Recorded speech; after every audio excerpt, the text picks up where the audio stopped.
Le marié, ma chérie.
Je crois que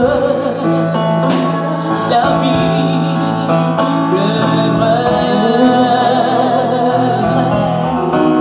Je crois que la vie est vraie. Du Seigneur, je la sais. Ma vie de vie.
Le marié d'abord, s'il vous plaît. Sortez le marié.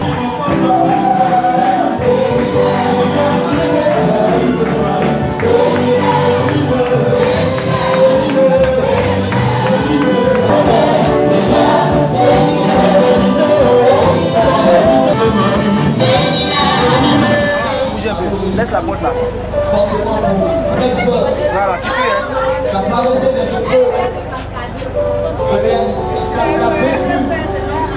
Un petit bruit.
s'asseoir. On acclame le Seigneur pour eux. Acclame puissamment le Seigneur, ne sois pas jaloux. Tu vas acclamer le Seigneur ce matin. Alors, comme la Bible dit, gloire à Dieu, et nous remercions encore le frère et la sœur qui ont permis que ce moment puisse avoir lieu. Ceux-là même pour qui nous sommes là ce matin. Amen. Mais nous devons savoir qu'ils ne sont pas seuls. Parce que la Bible dit qu'ils quitteront leurs parents. Et donc certainement ce matin, ceux-là même qui les ont engendrés sont aussi parmi nous. Alléluia. On va acclamer le Seigneur pour les parents de la mariée et les parents du marié ce matin parmi nous. Je vais beaucoup m'excuser, je n'ai pas reçu la liste des parents, leurs fils, pour tout ce qu'ils ont fait pour les fils. Voilà, on acclame le Seigneur Jésus. On acclame ce mari. Chers parents, que Dieu vous bénisse. Vous pouvez vous asseoir dans l'amour du Seigneur. Je vais commencer de la mariée. Gloire à Dieu. Je rappelle encore ce matin ici que notre frère et notre soeur, et je vais commencer à demander si le père du mari est là. Vous pouvez vous asseoir. Le best man est là ce matin, il va se tenir debout. Gloire à Dieu, il est là. La dame de compagnie. Gloire à Dieu. Que le Seigneur, qui est le père fondateur de l'église tabernacle de l'évangile, amen. C'est un homme que Dieu vraiment approuve beaucoup. Alléluia. Et nous le constatons par les œuvres qu'il nous fait au travers de lui. Il est notre Père à tous. Et ce matin, il est parmi nous. Amen. Pour bénir ce moment. J'ai nommé ici le pasteur Las Bonaventure. Nous allons acclamer le Seigneur.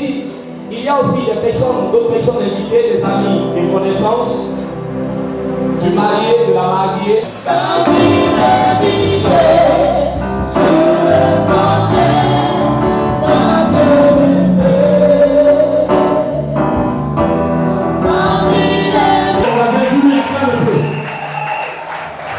Ce que Dieu a fait pour moi, je ne peux pas tout raconter. Ce que Christ a fait pour moi, je ne peux pas tout raconter. Ce que Christ a fait pour moi, je ne peux pas tout raconter. Il m'a sauvé, il m'a gardé dans son sang. Ce que Jésus a fait pour moi, ce que Christ a fait pour moi, je ne peux pas tout raconter. Il m'a sauvé, il m'a gardé dans son sang. Paris, je vis.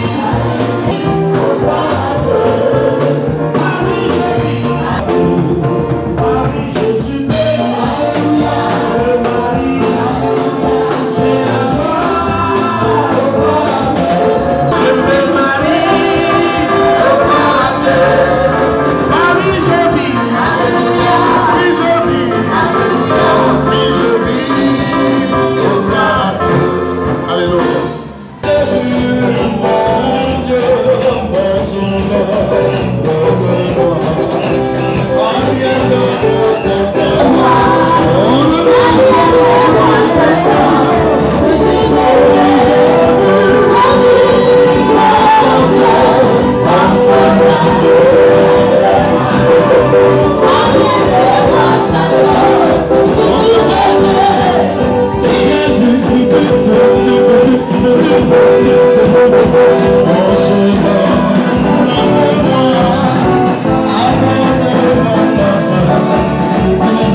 à tout le bétail, aux oiseaux du ciel et à tous les animaux des champs. Mais pour l'homme, il ne trouva point d'aide semblable à lui. Alors l'Éternel Dieu fit tomber un profond sommeil sur lui. Il s'endormit, il prit une de ses cordes et referma la chair à sa place. L'Éternel Dieu forma une femme de la corde qu'il avait prise de l'homme et il l'amena vers l'homme. Et l'homme dit, voici cette fois celle qui est os de mes os, chair de ma chair. On l'appellera femme parce qu'elle était prise de l'homme. C'est pourquoi l'homme quittera son père et sa mère, s'attachera à sa femme et ils ne deviendront pas quelqu'un complet pour moi, ils deviendront une seule chose. Je disais tout à l'heure, dans la vie de... On ne participe pas à notre naissance, on ne choisit pas de naître dans une famille. C'est Dieu qui a fait son programme, qui fait son calendrier et il t'envoie dans une telle ou une telle famille. Le deuxième grand moment, le plus souvent, on ne choisit pas de mourir à un endroit tel. Très souvent, la mort nous surprend. Là où nous sommes et ce à quoi nous sommes attachés, elle nous surprend dedans. C'est pourquoi la Bible dit qu'on ne connaît ni l'heure ni le jour où elle viendra. Mais ce qui est sûr, nous avons déjà pris rendez-vous avec la mort. Il y a dans notre vie donc un moment important de réjouissance, un moment important qui nous permet de choisir nous-mêmes de ce qui doit faire décision de ta vie. Tu regardes une femme, tu l'aimes, et puis tu demandes sa main à ses parents, et vous vous mariez. C'est un grand moment, le jour du mariage. C'est pourquoi aujourd'hui, je voudrais encore qu'on acclame très fort le Seigneur en poussant des cris de joie, parce que notre frère s'est décidé, notre soeur aussi s'est décidé. Dans la présence de Dieu, on a fini de danser, c'est la parole maintenant, donc tout le monde se tait. Dans le mot mariage, il y a deux mots. Il faut bien m'écouter. Si tu m'écoutes bien, tu vas vivre longtemps dans ton foyer. Si tu ne m'écoutes pas bien, tu ne vivras pas longtemps aussi. C'est clair. Aujourd'hui, il y a des femmes comme toi qui ont atteint ton âge, belles comme toi, qui n'ont pas de mari. Connaissance, d'éducation. Ils ont apporté des soins en matière de santé, de la prendre et de faire de cette femme ta femme. Ça veut dire que tu décharges les parents quelque part et tu deviens donc le véritable propriétaire. C'est une grande responsabilité d'avoir sous sa vie une femme à gérer, des enfants à gérer, une maison à gérer, une vie future à gérer. Donc aujourd'hui, tu viens de mettre bien aimé, comme on dit souvent, la corde dans ton cou. Et quand, si nous prenons deux chiots, le premier a une corde dans son cou, le second n'a pas de corde dans son cou, on va remarquer facilement que celui qui n'a pas de corde dans son cou, il pisse partout. Donc voici un peu le dessin de ceux-là même qui ne sont pas encore décidés. Quand tu n'es pas encore marié, tu as une vie qui est débutée. Tu n'es pas encore responsable. Tu n'as pas encore pris un engagement sur toi. Mais le jour où tu mets la corde dans ton cou, c'est comme si tu étais attaché à un arbre qu'on appelle Sylvie. Et parce que tu es attaché à cet arbre, Sylvie va te contrôler, elle va te gérer. À cause d'elle, même si elle ne te donne pas des ordres, tu te diras qu'en plus de la responsabilité que Dieu t'a donnée en tant qu'être humain, tu as une autre responsabilité à arracher, à assumer et à gérer. À cause de ce que tu t'es marié, ta vie ne sera plus la même parce que tu ne seras pas un chiot abandonné, mais tu seras quelqu'un de la maison où l'Éternel te visitera à cause des conseils de ta femme. C'est pourquoi dans Genèse chapitre 2, la Bible dit qu'il n'est pas bon que l'homme soit seul. Un homme peut être seul, travailler, avoir de l'argent dans une grande entreprise. Donc aujourd'hui, je te félicite encore. Pour moi, c'est un moment trop important. Pour quelqu'un qui, depuis des années, s'est éloigné de celle qu'il aimait et est revenu, c'est que tu es toutefois conscient de ce que la grâce de Dieu est dans la vie de cette sœur. Et c'est pourquoi je veux que nous acclamions le Seigneur pour ça. Et Madame attaque à partir d'aujourd'hui. Mais avant qu'on ne prie pour eux, nous allons demander au groupe de donner un cantique. Les alliances sont ici. Ils vont se prendre les alliances. Je serai à toi, tu seras à moi. Tu seras à moi, ensemble pour l'éternité. Ensemble pour l'éternité. Mettez le pain s'il vous plaît. On ne va pas prendre assez de temps. Ils sont fatigués. Donnez le micro à Sylvie, on va entendre ce débat. Tu le connais bien? Oui, je le connais très bien. Tu le connais où? C'est lui que tu veux là, c'est lui. Oui, c'est lui. Tu as porté voir, il faut bien regarder là. Il a une lunette aussi. Est-ce que lui que tu veux prendre les verres? Oui, pas de peine. Donc ce sont les frères qui te tuent. Alléluia. Donnez-leur les alliances. Mon frère, il faut parler. Son petit nom c'est Sylvie la star. Sylvie la star. Donc tu es sa star. Allons-y. D'abord, je voulais te demander pardon parce que le 24 mai 1994, quand je quittais la Côte d'Ivoire, j'étais à l'aéroport avec moi pleurant. Je t'ai promis que j'allais revenir te chercher. Je te demande pardon que ça ait pris si longtemps avant que je vienne.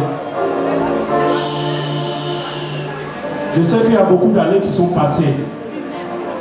Mais aujourd'hui, je veux te faire savoir que cette promesse que je t'ai faite là, je tiens à ça aujourd'hui.